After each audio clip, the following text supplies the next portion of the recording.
بہرحال رحمت آج نیوز کی سحری ٹرانسمیشن اس وقت جاری ہے اور ابھی تھوڑی دیر میں اذان فجر ہونے والی ہے، اور وہی بات کہ یہ وقت بہت قیمتی ہے، بہت اہم ہے، اور آپ بہت خوش نصیب ہیں کہ اللہ تعالیٰ نے آپ کو یہ وقت دیا. تو اس وقت میں زیادہ سے زیادہ دعائیں مانگیں، اپنے منہ سے اچھے الفاظ نکالیں، کیونکہ ہمیں نہیں پتا کہ یہ وقت ہمیں دوبارہ نصیب ہو یا نہ ہو. تو اس وقت کی قدر کیجیے. ڈاکٹر مبشر صاحب، میرے پاس کچھ لوگوں نے اپنی پرابلمز بتائی ہیں جس کی ریمیڈی آپ ہمیں بتا سکتے ہیں. کچھ بچے جو ہوتے ہیں وہ بولتے وقت تتلاتے بھی ہیں، ہکلاتے بھی ہیں، کچھ کو جینیٹکلی بچپن سے پرابلم ہوتا ہے، تو اس کے لیے کیا ریمیڈی ہے کوئی؟ بسم اللہ الرحمن الرحیم. بالکل طب نبی صلی اللہ علیہ وسلم کی روشنی میں کوئی ایسا مرض نہیں ہے جس کا علاج ممکن نہ ہو. جو بچے ہکلاتے ہیں یا تتلاتے ہیں اور وہ کافی عرصے تک وہ ان کی زبان صحیح نہیں ہو پاتی، تو مغز بادام لے لیں. مغز بادام؟ ہاں، بادام کی گری کے لیں، لیکن وہ ہوں شیریں، اس میں کڑوے بھی آتے ہیں بادام، شیریں بادام. ہاں، وہ ایک لے لیں آپ 10 عدد، اور پھر آپ اس میں تقریباً 2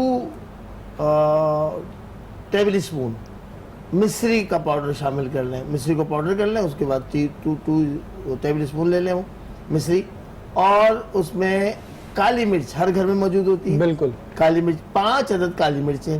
اب ان سب کو آپ کو گرائنڈ کر لیں، ان کو صفوف بنا لیں.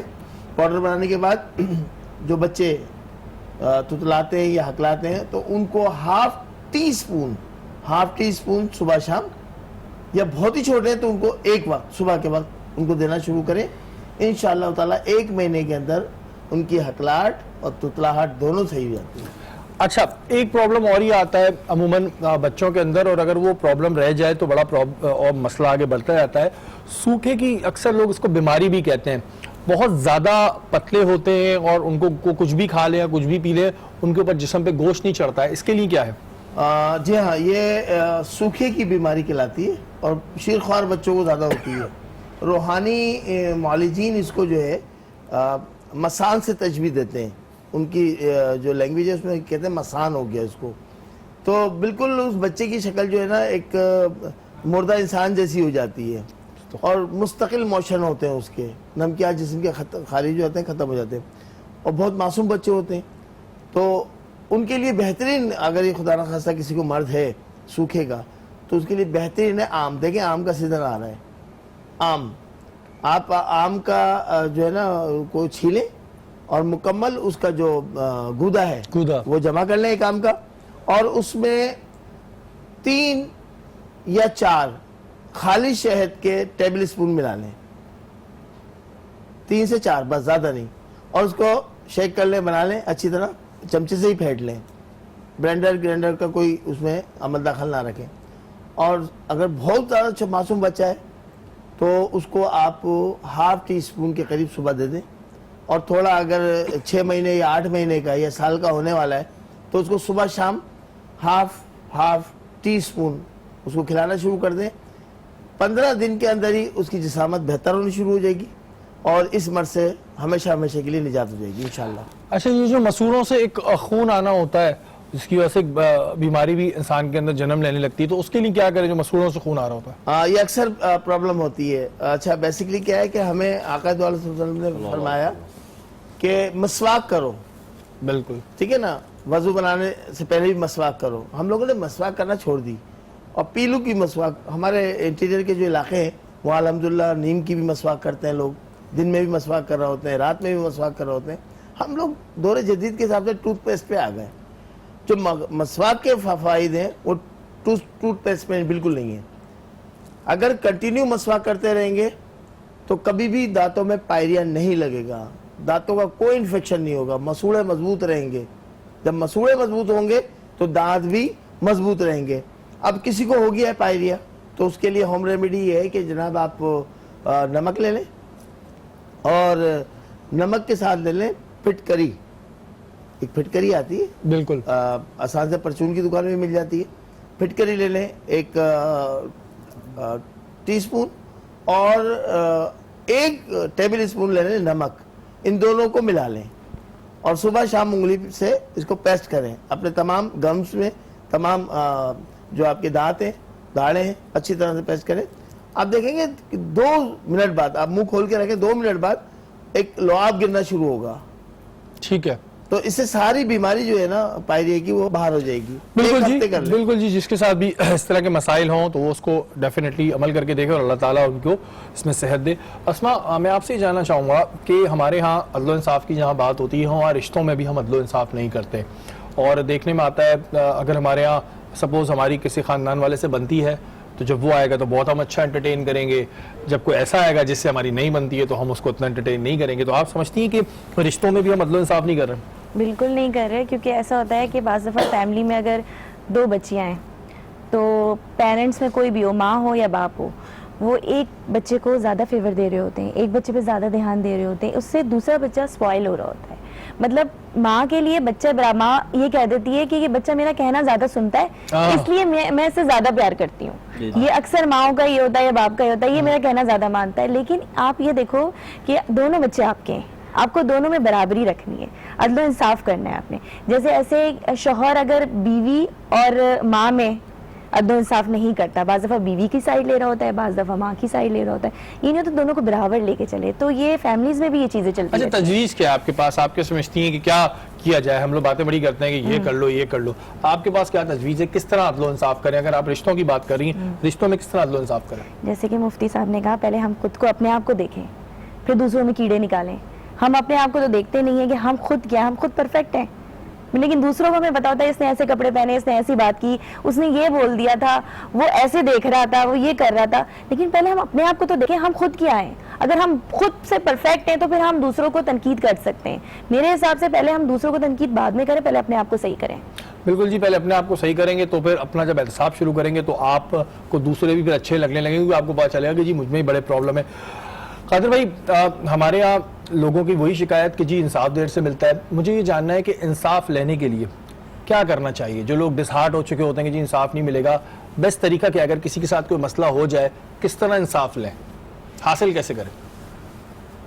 دیکھیں, حاصل تو واقعی مشکل ہے, اس میں کوئی شک نہیں ہے, لیکن اس میں مختلف فورم ہوتا ہے. مثال کے طور پہ عدالتوں کا ہے, اگر آپ کا ایک فورم پہ آپ کے حق میں فیصلہ نہیں آتا ہے تو آپ کو مایوس نہیں ہونا ہے, آپ نے اس کی اپیل کرنی ہے, اور یہ اپیل سپریم کورٹ تک چلتی ہے اس میں. لیکن اس میں سوال یہ ہے کہ ایسے بہت سارے جو لوگ ہیں وہ ان چیزوں سے بچتے ہیں. مثال کے طور پہ میں جائیداد کا آپ کو بتا دوں کہ جائیداد شریعت کے مطابق پورا ایک معاملہ طے ہے کہ بیٹی کا کیا ہے, بیٹے کا کیا ہے.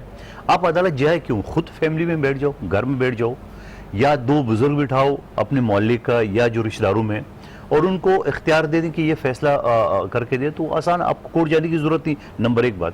اسی طرح عام جو ٹریفک میں حادثات ہوتے ہیں یا ٹریفک روڈ ایکسیڈنٹ ہوتے ہیں, میرے حساب سے 90% لوگ روڈ پہ مسئلہ سالو کر لیتے ہیں. اس کی وجہ یہ ہے کہ بھائی اب جاؤ تھانے جاؤ, پھر عدالت جاؤ, پھر یہ جاؤ, ہونا کیا ہے یار یہ میری گاڑی بنا کے دو, اسی روڈ پہ کھڑے ہو جاتے ہیں کہ اچھا یہ گاڑی ہے, میری غلطی ہے, ہو گئی لگ گئی ہے, 10,000 خرچہ ہے تو ایسے کرے 5,000 لو, 6,000 لو, 4 منصف بھی آ جاتے ہیں, ایک چیز ہو جاتی, منصف بھی آ جاتی ہے. تو میرے حساب سے اوائڈ کرنا چاہیے لوگوں کو تھانے کچہری میں لے جانے کے لیے. خود اپنے مسائل کو اپنی, یہ ساتھ تجویز بھی دے رہا ہوں, ساتھ میں اس کو سولو کرے, اس وجہ سے کہ فائدہ کوئی نہیں ہے, اور عدالتوں کے اوپر برڈن بھی ہوتا ہے, تھانوں کے اوپر برڈن بھی ہوتا ہے. بڑا اہم سوال میرے ذہن میں آیا, کیونکہ میں ابھی کچھ ٹائم پہلے انٹیریئر سندھ میں تھا, اور وہاں پر میں نے بڑی ظلم کی داستانیں دیکھی ہیں. یہ جو جرگہ سسٹم لگا ہوا ہوتا ہے, جنہیں منصف بنا کے بٹھا دیا جاتا ہے, یہ اس طرح کے فیصلے کرتے ہیں. آج تک ہم کاروکاری سے باہر نہیں آ رہے ہیں. تو ان کے بارے میں کیا کیا جائے کہ یہ جو اپنا ایک جرگہ سسٹم چلاتے ہیں اور یہ کہتے ہیں کہ نہیں جو ہم نے جو فیصلہ کر دیا جو صحیح ہے, جو کہ ایک پڑھا لکھا آدمی سنتے ہوئے بولے گا بھائی بالکل غلط ہے, یہ اس کی کیا حیثیت ہے, اس کی قانونی حیثیت کیا ہے؟ جرگہ کو تو ویسے قانونی حیثیت کوئی نہیں ہے, لیکن اس کو آپ نے 2 پارٹ میں تقسیم کرنا ہے. ایک جرگہ جو حوالہ آپ سندھ کا دے رہے ہو یا پنجاب کا دے رہے ہو, وہ جرگہ نہیں ہے, وہ غنڈہ سسٹم ہے. بالکل ٹھیک ہے, آپ اس کو جرگہ نہیں کہہ سکتے ہو. اگر آپ یہی جرگہ کو آپ بلوچستان یا پختونخوا میں لیں تو جو علاقے کی معززین ہوتا ہے وہ اس کو جرگہ کہتے ہیں. یعنی میں یہ بتاؤں کہ وہاں ویسی کرائم کا ریشیو 0 ہے. اگر کوئی کرائم ہو بھی جاتا ہے کوئی مرڈر بھی ہو جاتا ہے, کوئی چوری بھی ہو جاتے ہے, کوئی اور ناانصافی بھی ہو جاتے ہے, تو وہ جرگے کے جو منصف ہوتے ہیں وہ اتنی بہترین لوگ ہوتے ہیں. یہ تو خام ہم کمپیئر کر رہے ہیں تھرو آؤٹ. اگر ہم پاکستان کی بات کریں تو ہم سندھ کی, پنجاب کو اور پختونخوا کریں, کچھ جگہوں پہ جرگہ سسٹم جو ہے وہ اتنا بہتر ہے, وہاں عدالتوں کے اوپر بوجھ ہے ہی نہیں ہے, کیونکہ خود مسائل لوگ اپنے گھر پہ اپنے محلے کے سطح پہ حل کرتے ہیں. اور کچھ جگہوں پہ جو ہے وہ ایک غنڈہ گیری بن چکی ہے. غنڈہ گردی. اچھا اس میں فرق ہے, اب میرے اور آپ کا خدا نخواستہ کوئی لڑائی ہو تو ہم جرگے کے اوپر انگلی اٹھا سکتے کہ جی مجھے اس کو منصف نہیں بنانا ہے. یہاں جو بات جس کا حوالہ آپ دے رہے ہو وہاں آپ کو اختیار نہیں ہے, وہاں ایک بدماشی ہے, غنڈہ گردی ہے. بالکل آپ نے صحیح بات کری کہ وہاں تو نہ اختیار ہے نہ کچھ ہے. اور میں بڑا اس وجہ سے بڑا افسردہ ہوں کہ میں وہاں جو سسٹم دیکھ کر آیا تو میں بڑا یہ سوچ رہا تھا کہ یار آیا کریں تو کریں کیا, آیا یہ لوگ کون ہیں جنہیں بنا کے بٹھا دیا اور وہ ایسے فیصلے کر رہے ہوتے ہیں کہ وہ بولے بھی نہیں جاگتے. مفتی صاحب کچھ میرے سوالات ہیں جو میرے کیا ہے, لوگوں کے سوالات ہیں جو لوگ پوچھنا چاہتے ہیں کہ روزے کی حالت میں کیا سرما لگا سکتے ہیں؟ بسم اللہ الرحمن الرحیم. جی بالکل سنت رسول ہے اور روزے کے حالت میں لگا سکتے ہیں, کوئی مذائقہ نہیں ہے اس کے اندر. اچھا جو لوگوں کا اکثر آج کل کیونکہ بڑا وائرل پھیلا ہوا ہے غرارے لوگ کرتے ہیں, تو کیا روزے کی حالت میں ہم غرارے کر سکتے ہیں؟ اس میں فقہا نے فرمایا شبہ پایا جا سکتا ہے کہ اگر آپ غرارہ کریں تو پانی حلق کے اندر چلا جائے گا, تو اس لیے فقہا نے منع فرمایا کہ غرارہ نہ کیا جائے. جیسے کلی جیسے وضو میں کر لیتے ہیں وہ کر لیں, غرارہ نہ کریں. آیا وہ اگر پانی چلا گیا تو روزہ ٹوٹ جائے گا, تو اس لیے فقہا نے منع فرمایا کہ آپ غرارہ نہ کریں, کلی کر سکتے ہیں جیسے ہم عام طور پہ کرتے ہیں. اچھا ایک پرابلم یہ ہوتی ہے کہ اکثر لوگوں کو روزہ رکھنے کے بعد ایک متلی سی ہوتی ہے اور عجیب سی فیلنگ ہو رہی ہے, کچھ لوگ زبردستی الٹی بھی کرتے ہیں, ایسی صورتحال میں کیا ہوگا؟ دیکھیں اگر خود کیا آئے جسے مثال طور پہ اور منہ بھر کے جیسے ہم الٹی کہہ لیں جس کو کہتے ہیں ہم, تو اس سے تو روزہ نہیں ٹوٹتا. لیکن جان کر ہم نے جیسے انگلی ڈال کے حلق میں اور اپنی کوئی جیسے زبردستی نکالی نکالی تو اس سے تو روزہ بھی فاسد ہو جائے گا, لازمی فاسد ہوگا, کیونکہ ظاہر سی بات اس میں عمل ہے یہ تو نہیں ٹوٹے گا, ویسے نہیں ٹوٹے گا. اچھا ایک یہ آج کل گرمی بھی ہوتی ہے, ہیٹ اسٹروک بھی آتا ہے, اگر ہیٹ اسٹروک کی وجہ سے کوئی روزہ توڑتا ہے تو اس کو گناہ ملے گا, اس کو کفارہ دینا پڑے گا؟ دیکھیں یہ ایک اچھا سوال ہے آپ کا کہ عام طور پہ جیسے گرمیاں ہیں اور جو صورتحال چل رہی ہے, دیکھ کفارہ نہیں ہے اس میں. ظاہر سی بات ہے اگر جان پر بنا گئی اور وہ روزہ توڑ دیتا ہے وہ اس کی قضا کرے گا, یعنی کہ یہ بعد میں جو روزہ اس نے توڑا ہے وہ روزہ بعد میں رکھے گا, لیکن جو 60 روزے یا 60 مسکینوں کھانا کھلانا یہ کفارہ دینے کی ضرورت نہیں ہے اس میں. اگر آپ کی جان پہ بنا ہے تو آپ اس کو توڑ سکتے ہیں. اسی کے ساتھ شوگر کا بھی بڑھا دے, کیونکہ آج کل شوگر کا زیادہ بیماری ہے, مطلب اور بہت سارے لوگوں کی حالت خراب ہو جاتی ہے, تو اس وقت توڑنے کی صورت میں کیا ہے؟ یہ بات ویسے کل ہم نے بیان کی تھی. وہی دوبارہ بات ہے کہ اگر آپ کی جان پر بڑھنا ہے یا آپ کے ساتھ کوئی ایسا مسئلہ ہو تو اگر آپ توڑ دیں تو آپ کو وہ دوبارہ جو ہے وہ روزہ رکھنا پڑے گا, لیکن اس کا جو کفارہ ہوتا ہے وہ آپ کو ادا نہیں کرنا پڑے گا. ہمارا آج کا موضوع تھا عدل و انصاف کا, اور اس کا نتیجہ جو آج کی نشست سے ہم نے سیکھا وہ یہ سیکھا کہ عدل و انصاف ہمیں خود آپس میں کرنا چاہیے. سب سے پہلے اپنا احتساب کرنا چاہیے, ہمیں یہ دیکھنا چاہیے کہ آیا ہم خود دوسروں کے ساتھ عدل و انصاف کرتے ہیں, جو ہم حکمرانوں سے امید لگا کے بیٹھے ہوتے ہیں کہ جی یہ ہمیں جو ہے انصاف فراہم کریں گے. جس دن ہم نے دوسروں کے ساتھ انصاف کرنا شروع کر دیا اس دن ہمارے ساتھ یہ جو عدل و انصاف کا مسئلہ چل رہا ہے وہ ختم ہو جائے گا. کل انشاءاللہ تعالی دوبارہ حاضر ہوں گے. اپنے میزبان سید شہریار عاصم کو اجازت دیجیے. اللہ نے کے بعد.